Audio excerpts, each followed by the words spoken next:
Hello, everybody, and thank you for tuning in to this latest episode of Sightless Voices, Unleashing Potential. I am your hostie with the mostie, Jennifer Parrish, and today we have an awesome episode for you guys. Our guest is Lee Rodriguez, or as he's known in the beat baseball community, Lee Rod. Welcome. Hey, everybody. Hey, and so we'll be learning about his journey with vision loss and what he's had to overcome and some of his achievements and how the Lighthouse of Houston has helped him out and, along the way. So before we get started, we're going to describe our set to our visually impaired viewers.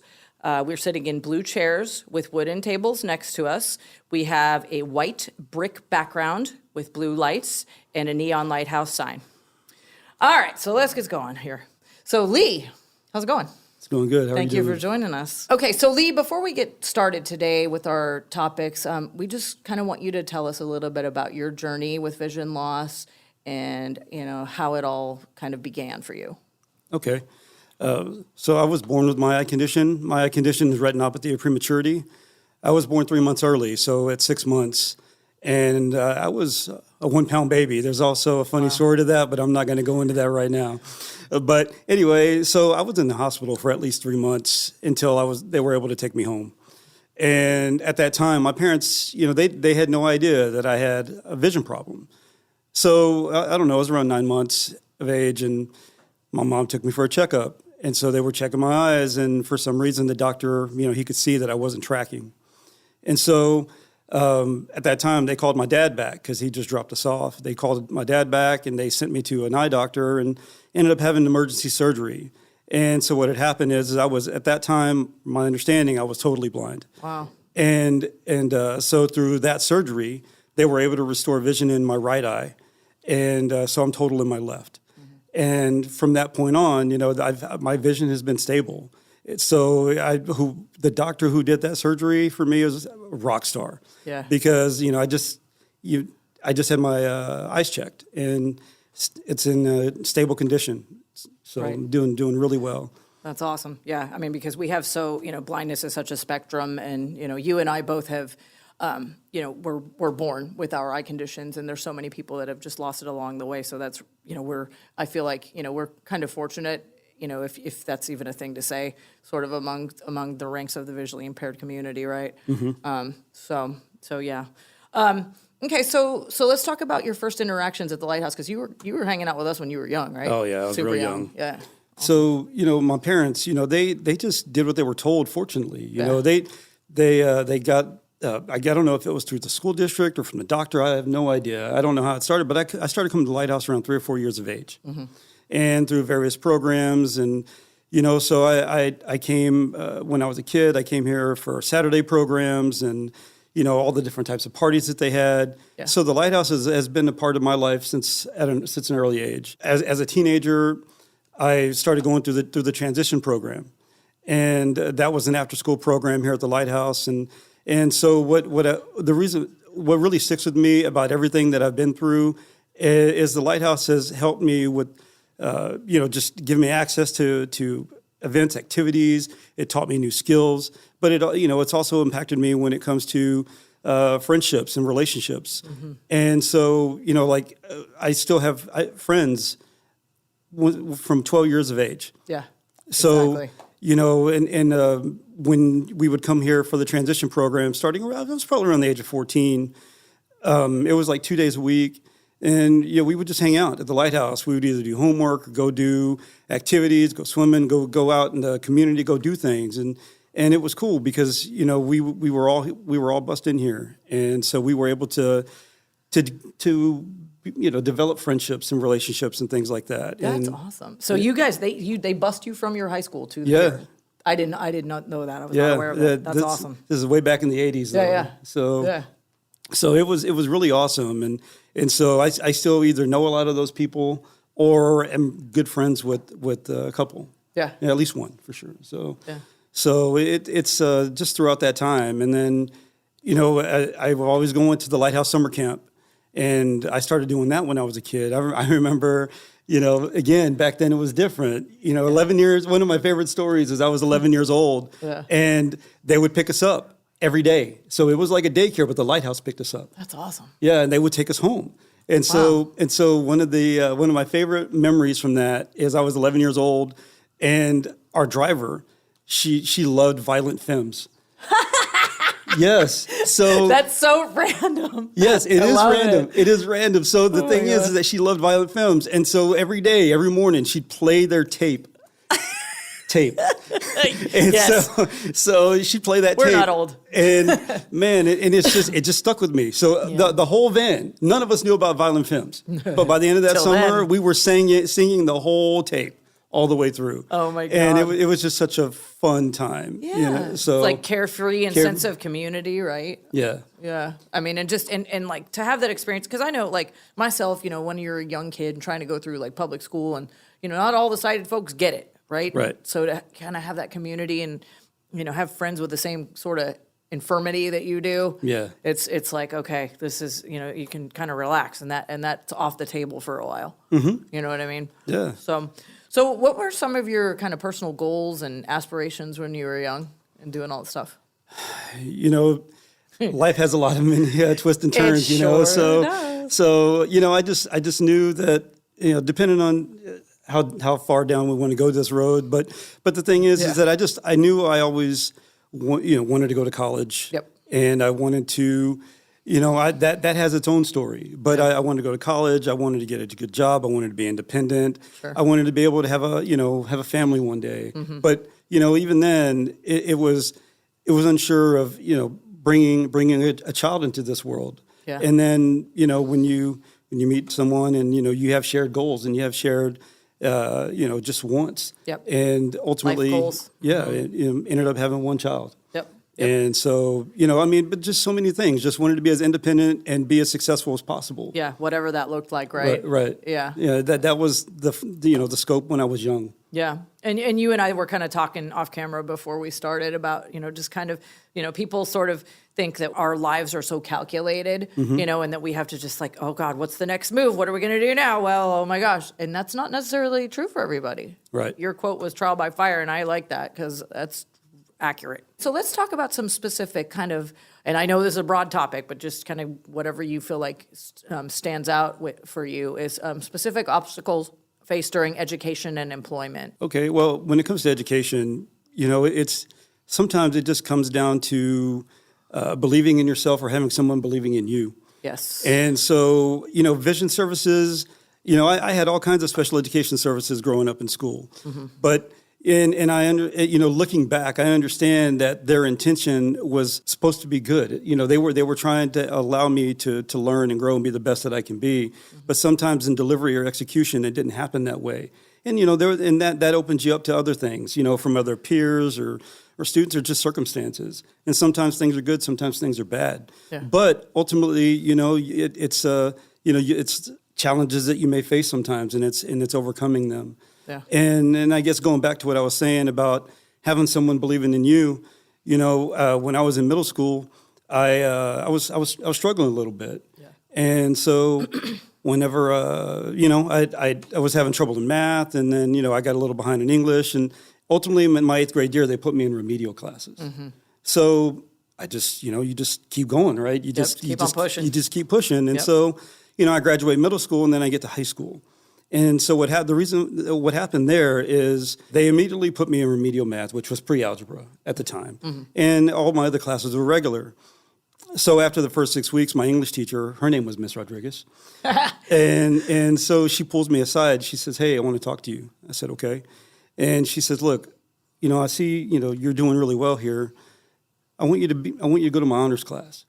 Nice. And I said, "No, I can't do that." Mm-hmm. And she said, "Well, tell me why." I said, "Look, I struggled when I was in middle school." I said, "It was hard for me to get the A that I got in this semester, this 6 weeks, but I pushed through."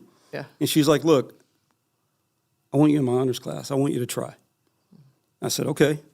I said, "But, I know it's going to be harder. I just don't know if I can do it." And she's like, "Look, just give it a shot. Yeah. If it works, great. If it doesn't, you just come right back to this class. You at least tried." Exactly. And I said, "Okay, let's do it." So I did it. And that changed my whole course of high school. The entire trajectory. Exactly, because if it wasn't for her, I don't know if I would have graduated where I graduated and achieved what I did in high school. Exactly. Because, she saw something in me that I didn't see in myself at the time. Yeah, because you're a smart dude. I mean, you're a smart dude. So, Thank you. I mean, and then you went to Southwest Texas, right? I did. Now currently Texas State, Yeah, but back Texas in the State, day, yeah. Go back in Bobcats. the good old days of Southwest. Mm-hmm. Yeah, and then after Southwest Texas, where'd you end up? Where did you end up working? So my first job out of college was working as a teacher's assistant or a paraprofessional at an elementary school. And so I was specifically hired to work with one child in a adaptive behavior classroom. Oh, wow. So, and he was 5. Wow. Yeah. Oh, my gosh. So first day on the job, the teacher and I met prior to the start of the school year, and we developed a plan to work with the kids, and she and I were on the same page, which was amazing because I have my minor's in psychology, so Yes. it allowed me to utilize some of those techniques that I had learned in school. So, but I never forget the first day of school.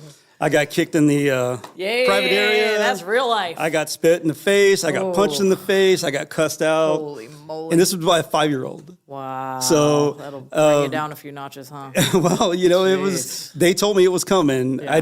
I expected it, but I didn't, I mean, nothing until can you see prepare it. you for that, Right. though, until you're in it. So, But within about 2 months on that job, it was a night and day difference. And by the end of the school year, that child went from being out of his general education classroom pretty much all day to by the end of the school year, he was in there 4 hours a day. wow. Yeah. Wow, that is such an improvement. Oh, my gosh. Dang, that's all thanks to you. Well, I mean, it's to him too, right? Yeah, but exactly. It's having a strong support system and somebody to be there for you and to believe in him. Like Yep. I just guided him, Yeah, and he did the work. that's awesome. It took work on his part too, but he did it. Yep. But I mean, and too, though, it takes the right personality and the right person to guide, an individual like that. So kudos. Yeah, thank you. That's very cool. So now, fast forward to now, you're working for the state of Texas. Yes, I work Okay, for the Health talk and about Human. I work for the Health and Human Services Commission and the Blind Children's Program. Very nice. Yeah. So Lee's got quite the career going. I do. Absolutely. Yeah, it's been a long journey to get here. Yes, but you're doing fantastic. Thank you. So yeah. So now let's talk about some fun stuff. Okay. Let's talk about beatball. All right. What do you want to know? So Mr.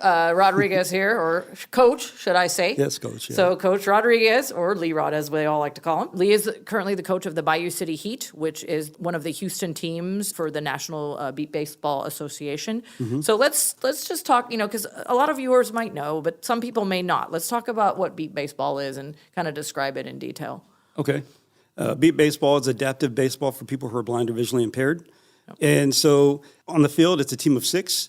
And so in baseball, there's 9 fielders. In beat ball, there's 6. And as far as defenders, they're all blindfolded on the field. And so whenever the ball itself is about the size of a grapefruit, and it's a 1-pound ball, and it's got a pin in it. When you pull that pin, the ball beeps. The way the ball is put in play is that the pitcher, the batter, and the catcher are all on the same team. And that ball has to travel at least 40 feet to go into the field to play. And the defenders have to use their hearing to track the ball, as well as getting some assistance from 2-sided volunteers on the field. They're called spotters. And so as the ball is in play, the fielders, based off of the grid system on the field, will travel or move towards the ball. And then the batter is running down the baseline, but the batter doesn't know which base is on. It's either first or third base. There's no second base in beat baseball. So the base itself, the ball beeps, the base buzzes. So as the batter makes contact and the ball is in fair play, the batter has to wait a split second to know which base turns on. And so that will determine which way he goes. He'll either run to first or third. And so the way it works is that if the fielder fields the ball before the runner gets to the base, it's an out. If the runner gets to the base before the fielder makes the put out, it's a run. So there's no having runners on base or in scoring position or any of that. It's a one and done play. As a batter, you're either safe or you're out. So let's talk about kind of how you got started. How'd you find out this even existed? Because this was way back in the day, right? Man, Jennifer, I have a lot of stories to say. But what was cool is that I had an awesome transition counselor. Yeah. Okay. Awesome transition counselor. She was amazing. Yeah. And with the work that I do now, I never fully understood how much support I had from her. Yeah. And so she introduced me to beat baseball through Michael Garrett. Michael Garrett, she knew Michael, and she was a part of the team at the time.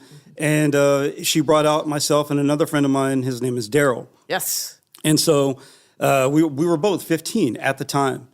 And I'll never forget that practice the first day because we're 15-year-olds and we're on the field with grown men that have been playing this game for however many years. And we're talking in their 30s. Yeah. So we get out there and first time going under blindfold, it was a trip. It's a trip, yes. Yeah, I played a little bit too, and I was like, "Whoa, dude, this is insane." So we'll get to that in a second. Yes. But yeah, it was a trip because you go under blindfold first time and you're asked to move, you're asked to run, you're asked to walk, you're asked to dive on the field, on the ground, use your hearing. Yes. And that was such a totally different experience because I have sight. So my version of sport, like I was used to playing softball or baseball, right, or things of that nature, to where I was seeing what was coming, and here couldn't see anything. Yeah, it's coming. Yeah, so it's like you have to figure out a different way. It's a whole nother set of skills. Yes, but once you get it, yeah, it's amazing. Yeah, it's so much fun. Yeah, it so really is fun. Yeah, so that's started at 15. Yep. First national tournament was in Topeka, Kansas. Yes. Back in the 90s, right?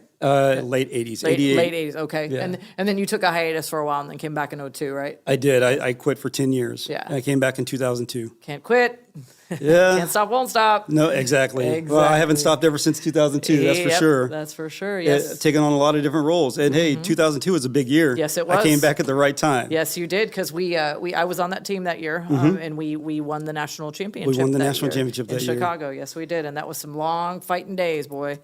Yeah, that was such an interesting story too because we had to beat the championship team 2 times in order to win that championship. Yep, because it was double elimination. Yep. And so the first game we got them pretty good. I think we beat them by 7 runs. Yeah. Then the second game was a nail biter. Yeah. We scored on the last play of the game. We won on the last play of the game. Yeah. Yes.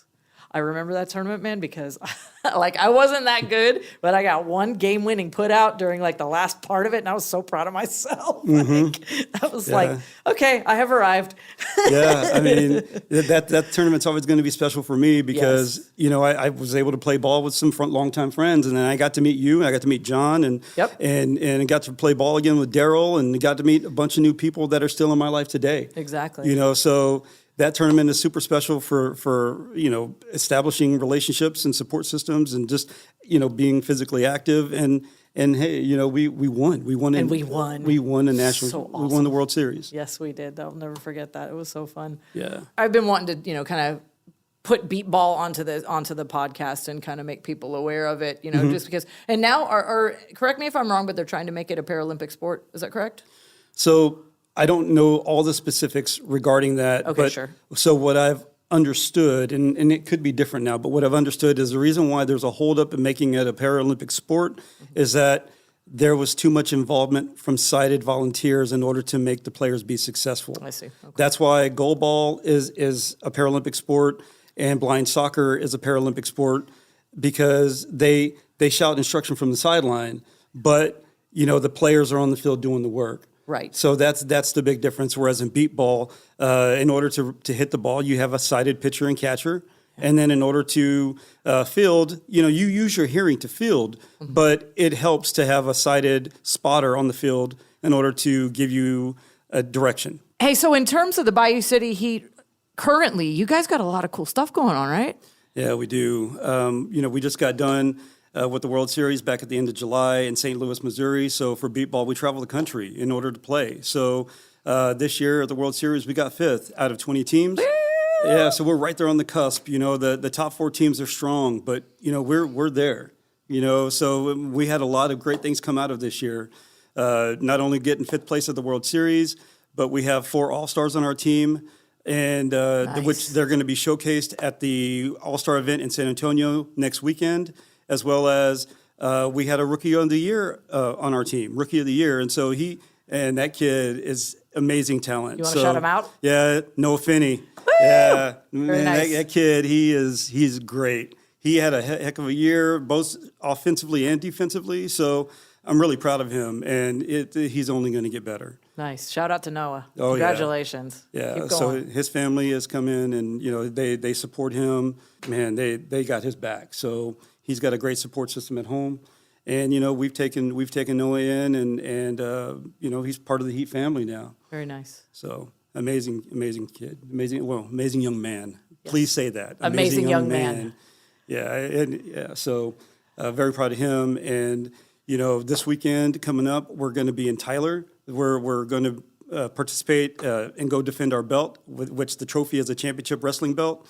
And we're going to go defend our belt this Saturday in Tyler, Texas, and play against three other teams. And so that's happening this weekend.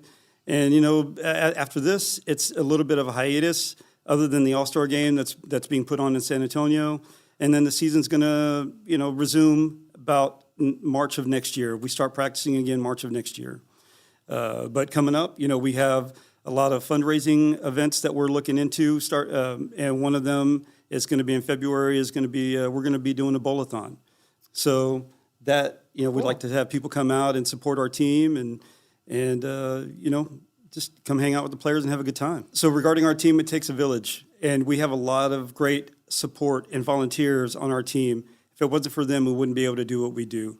Me, myself, I'm a volunteer, but I'm also a player still. So, we rely heavily on the people that get us to where we need to be and to allow us to be as successful as we can be on our team. So when I say family, I truly mean that we are a family. Yeah. We couldn't do it without each other, and we support each other. We pick each other up. So so yeah. Yeah, it's a beautiful sense of community that the team is. It really is. So let's just maybe talk about some kind of maybe ongoing resources, support systems provided by the Lighthouse that you are familiar with, that you'd recommend. Anything that's kind of pertinent in your life now. Okay, well, through my job, Yes.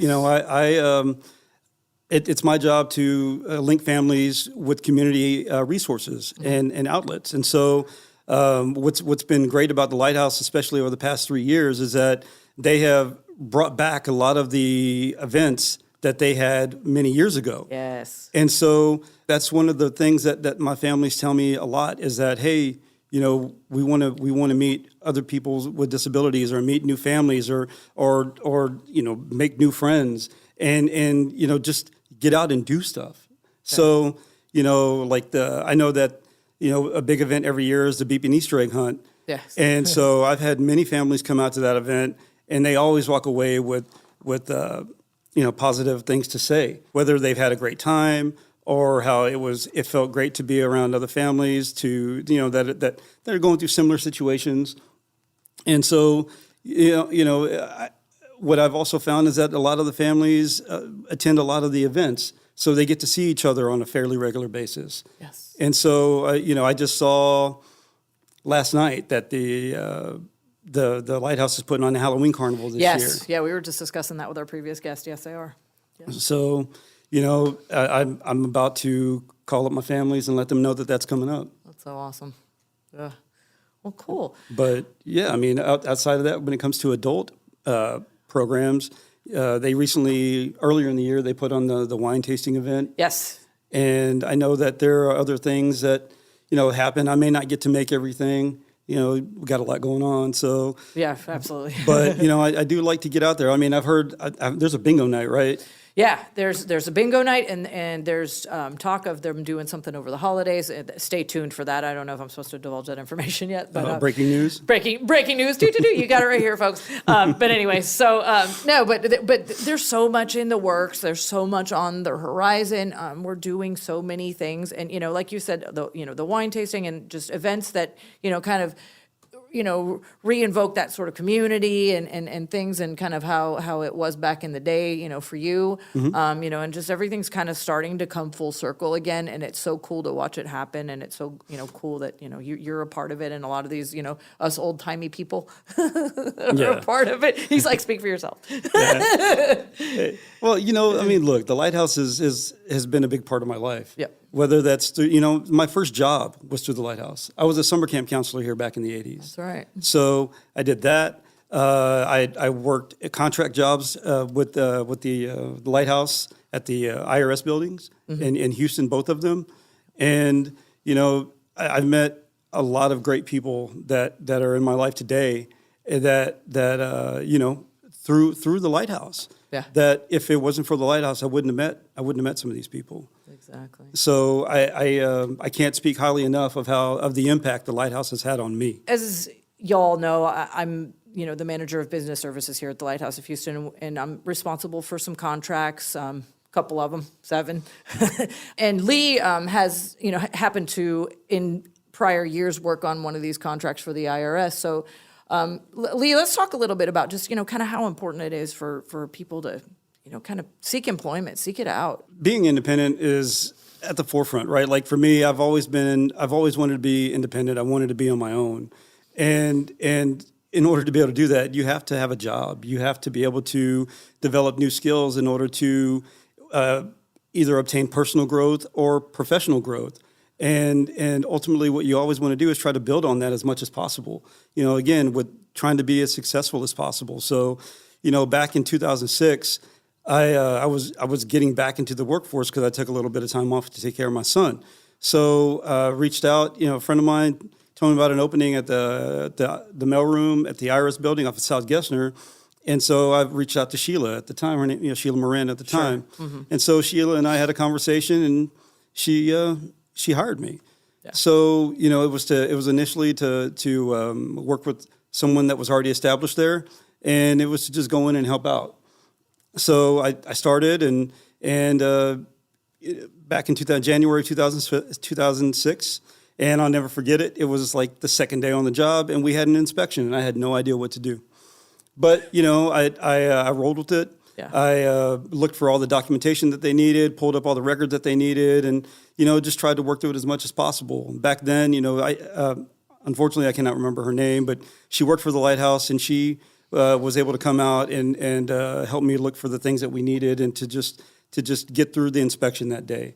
Right. But that in itself was a learning experience. So, I had plenty of skills when it came to employment. I'd already worked about 4 years previously, and then I took some time off, but then this was my job back into the work, my startup back into the workforce. Right. So at that time, it's important to develop, job ready skills or job skills. And then, like I said, to grow on them. So like in the mailroom itself, I learned a lot of new things that I'll never forget to this day. Learned how to work a meter machine. Yep. Learned, I got to use adaptive software for the first time, like Zoom Text. Exactly. And so I'm always looking for ways to expand my skill set. And so that was new to me.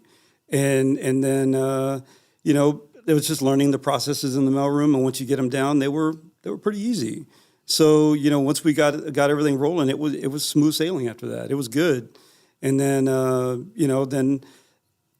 and then about 2013, some things happened personally, and I had to try to branch out and seek out another career. So at that time, I went and was able to get a job working for DARS.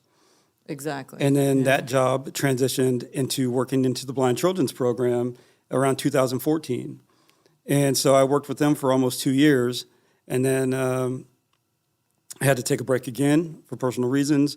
And then I was able to go back to the IRS mailroom. So they were there again for me, to establishing connections and being able to seek those out, again, through whether it's personal or professional relationships. It was a random call one day. Wow. And I answered it, and the initial purpose of that call was to see if anybody else was looking for a job that I knew. And I said, funny enough, hey, I'm looking for a job. So from 2016 to 2020, I worked in the IRS mailroom again, but I always knew that I wanted more.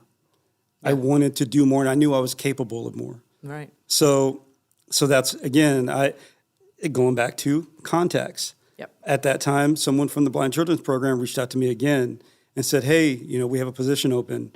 You should, consider it. Come back to the program. And I looked into it, and I did. And I've been working with them ever since. Right. And that's the beauty of what we do here at the Lighthouse of Houston. It's like, if you're looking for, if you want to stay with us, if you want to work with us and keep on, remain with us and continue your career for as long as you can continue it here, wonderful. If you're looking for competitive employment out in the if you're looking for competitive employment out in the community, we're here for that too. And, we would like to foster that growth and help make it happen. So thank you for that, Lee. All right, well, Lee, I'd like to thank you for joining us today. Thank y'all. Thanks for having me. Yeah, this is an awesome conversation. I've known, Lee for 20 years, and I've learned some stuff today that I didn't know. So that this was informative, and I feel like you have an awesome story. So thank you for putting it out there for us. We appreciate it. So for those of you at home, we have so many more amazing and inspiring stories to come. So be sure to hit that subscribe button, guys, and listen to Sightless Voices, Unleashing Potential, anywhere you get your podcasts. We urge you to stay safe, stay strong, and keep unleashing potential, and we'll see you next time.